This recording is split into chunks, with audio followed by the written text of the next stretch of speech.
Tales up, Vindicators, this is Xenoxis, and this is the Xenoxis Show for the 27th of March, 2007, yeah, that's right, 2007, 27th of March, so we're getting very, very close now to the release of the Tomb of Sargeras in World of Warcraft Legion. And I don't know if the graphics of the clip will show up like this.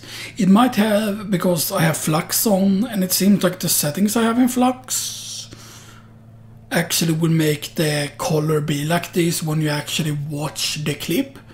Because, you know, because when the clip is created, I'm using this Flux settings. And then if I change the Flux settings, for example, to show up as brighter, instead of this it's more like a darker red now, and that's because it helps you get tired earlier and stuff that. So yeah, which is really, really good. But yeah, so I thought we would go over some Tomb of Sargeras news.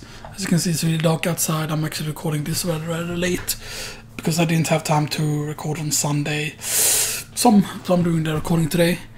It might not be super, super long today because I don't have that much time to record and stuff that. So yeah, so I might, you know, record in a few days again, you know. I might only do like 2 parts today, which will be half an hour and stuff that. So we'll see how things go. Actually, let me turn off the screensaver first. 300 minutes is usually what I use type, because that's just decent enough. There we go. You know, so yeah. So like getting into things here, first off, there's just something here about the WoW World Database add-on data collection, which apparently an add-on you can use or something like that. I don't know exactly what it does, or if it's like, you know, but it collects like data from an add-on. And I guess it's something that will help you, that will help add-ons, you know, if there's like bugs and stuff that, you know. But yeah, here are some misc changes that are being done in the Tomb of Sargeras patch. Keep in mind, the Tomb of Sargeras patch is already releasing.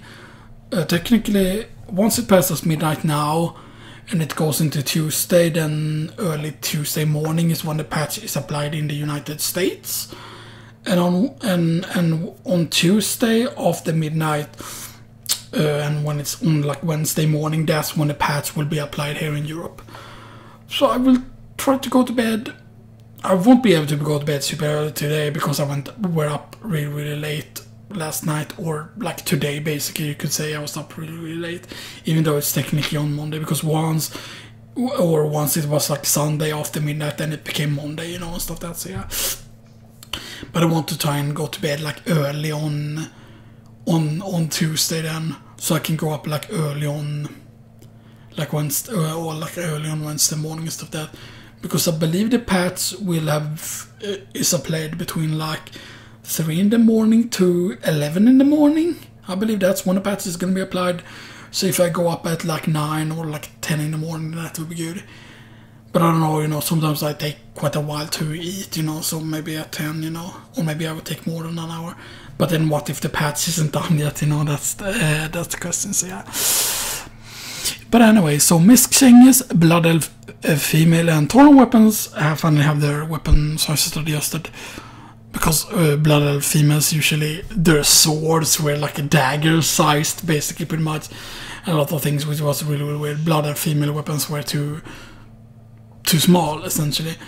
And Tauren characters, I don't know, I mean, Tauren character weapons were not really, really that big.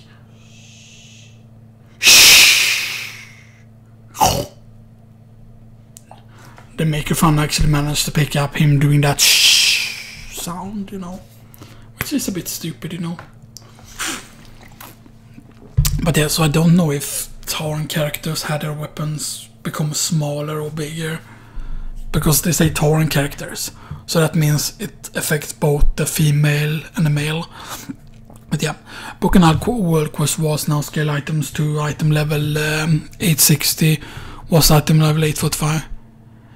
But that's actually wrong, because, I mean, sometimes you could get insanely high item level from World Quests, because it could like Titan Forge, like scale item to blah blah blah.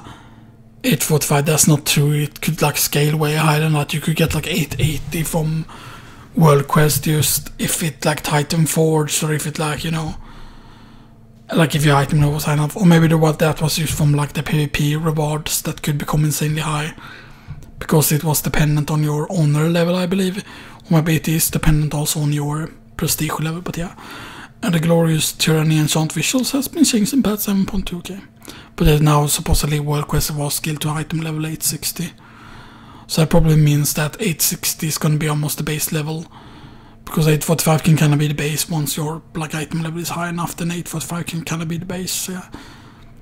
So I'm guessing maybe you could get Black Titan forging and stuff that up to maybe 900 if you're lucky. Maybe, you know, new tabards with a Legion Fall tabard for a new faction, and as well as new gladiator tabards and a placeholder gladiator tabards. So I'm gonna check out if they show pictures of these new tabards. There's quite a lot. Black apron, that's just some kind of test thing. Legion Fall tabard, Cruel gladiator tabard, Ferocious gladiator tabard, and PH gladiator tabard, which I think is public test realm. PH, I'm uncertain. That might be actually, maybe it's that for that very, very small percent of like top players. Maybe the top, like, what is it? Like there's usually like a top percent which gets like a certain amount or whatever. So that might be what that is. Black apron. That might have to do with cooking then. I'm hoping they're gonna be serious with the Nomi boss fight, which was something that happened during the public test room. Yeah, mages are gonna be able to recruit the great Akka Sarak with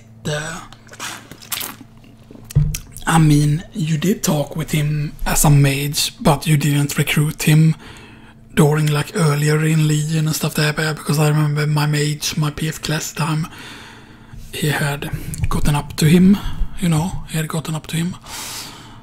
but he hadn't like recruited him as a champion, so they're adding that, so you're gonna be able to get him as a champion. But of course you will have gotten really far in the Broken Isles questing to be able before you can do the recruit him as a champion. But other people will be able to silence him in the city of Dalan if you're annoyed by him. I mean, he doesn't talk that often, so I don't know why people are annoyed by him, you know. There's some new loading screens, one for Tomb of Sargeras, one for Eternal Light. Winterati Basin Brawl has a new loading screen. I would hope that the new Wars and Goals and the Tatar and Mill, the PvP thing there, is gonna have their own unique icons as well. There's some new icons here. There are some that are powered PvP, and then there are some wolf icons here, which look like almost the Frost Wolf or like the Horde Wolf insignia. So there's a lot of cool symbols there. Set appearances collection. This is something I really like. You can filter by PvP, PvE, as well as collected and not collected. Different raid difficulties and PvP difficulties are separated. You can search for dungeon and boss names list for sets, because that just makes it like, for people that aren't using add-ons, it just makes it so easier to figure out like what sets you have gotten. So if you want to be collecting specifically sets for certain classes, then it's really good. Of course it would be less useful for a demon hunter, you know, considering they don't really have any old sets. You know, I kind of wish that they could use certain leather sets, like maybe they could use the same set as a rogue can, or not really like the same kind of set that way, but you know, like maybe you know, because certain classes shared their sets, I believe in TBC or something like that. Like they didn't share the same look, but it's hard to explain, but there was something along those lines. But I forgot when it was. It might not have been in TBC, it might have been at another point. Or something like that, you know. Because I think that they gave it so that there is a PvP set, I believe, that DKs can use, which is the same set as a paladin and a warrior uses, I think. Yeah, add-ons from the nameplates, they have affected that, which is really, really good, you know. Because, you know, being someone who don't play with add-ons, you know, I used the server hopping add-on for a while, hoping that will help with the large white slime, but it doesn't. It doesn't help at all, because they nerfed that, so the only way it would be helpful with the large wild slime in Eastern Plague Lands, or in Western, I mean, is if there is already a character, like the group leader, the one who started the group, if that person is in Eastern Plague Lands, then you will be teleported to that person's realm. Otherwise, you won't be teleported to the other realm if you're not in the same zone as the person who started the group. So, yeah. Which makes it way worse to get slammed, but what I would recommend people do, paladins, unite together, you know. Find a friend, make your friend create either a DK, play to the starting experience, or just create a level 1 on a so-called dead server, or like go to a rare server, go to a rare language that people don't hardly play on, or whatever, look up on forums and stuff that, you know. Then go to that server, go to Western Plague Lands. You're most likely gonna have the yearly mount, and it doesn't take that long to travel there. And the best thing to probably create is an actual undead character, because then it's very short, and you can communicate with the other faction, like whisper it if it's on your friends list. So make sure you're on your friends list, because you can talk with your friend even if they're playing on a horde character and stuff that, and you're playing on online. So yeah, so you can do that. So the best thing is to create just an undead, get on your heirloom mount, go to Western Plague Land, go to wherever it is, see if the large wild slime is there. If it's not there, delete the character, go to another dead server, repeat, and do that, you know. If people group up together like that, then that would be really helpful, you know. If you're willing to help me out with that, you know, like, you can add me in game and stuff that. I will, in the description, probably link what my battle tag is and stuff that, as well as maybe the email that I have for it, because you can add with me via the email or via the other thing as well. The last movie we're saying is the Brothers of Guest vendor now sells items in multiplayer mounts with shift click, which is really good. It was really annoying to buy a lot of blood of, or like a lot of like garrison resources and stuff that, but yeah. The calendar now shows ongoing events when you hover over a day. That's great. And when it's now grey at the price when you don't have a sufficient amount of currency, that's also very good. On PP servers place of the opposite faction now have orange names. I'm guessing that have to do with some of the color blindness, that some people have hard to see red, even people who aren't directly colorblind. You can now assign a specialization to an equipment set in the equipment manager. That's also pretty good, except I don't hardly use the equipment manager. An open all button has been added to the mailbox. That's great. You can also search your appearance collection by dungeon name and boss name. That's also good. In arenas, your enemies can control on the talents are now tracked on their unit frames, but spells cannot be dragged onto the player action bar, which is really helpful. That's something that used to be a thing actually, but then they removed it and stuff that, you know. But yeah, which made it harder to trigger things that you would often have to do macros. There are... should I stop already? No, I'm just gonna go over these a bit quick here. And there are new PP brawls coming in this patch. Only 3 of them have been previewed so far, so can't be sure if the others will be ready to release. PP brawl, gravity lapse. Airmen players on the battlefield will find themselves launched in the air, only gently fall towards the ground once more in a perpetual aerial ballet. It's that you accrue enough resources to take the win home for the team. So I'm guessing that's gonna be in Eye of the Storm, right? The gravity lapse, that makes sense. I'm gonna have to stop now. We're at 40 minutes already soon, and 50 minutes is the, you know, the limit, unless I would activate that thing, you know, which I probably will do if I get a cell phone or a smartphone at some point. But yeah, so see you all very soon with part 2.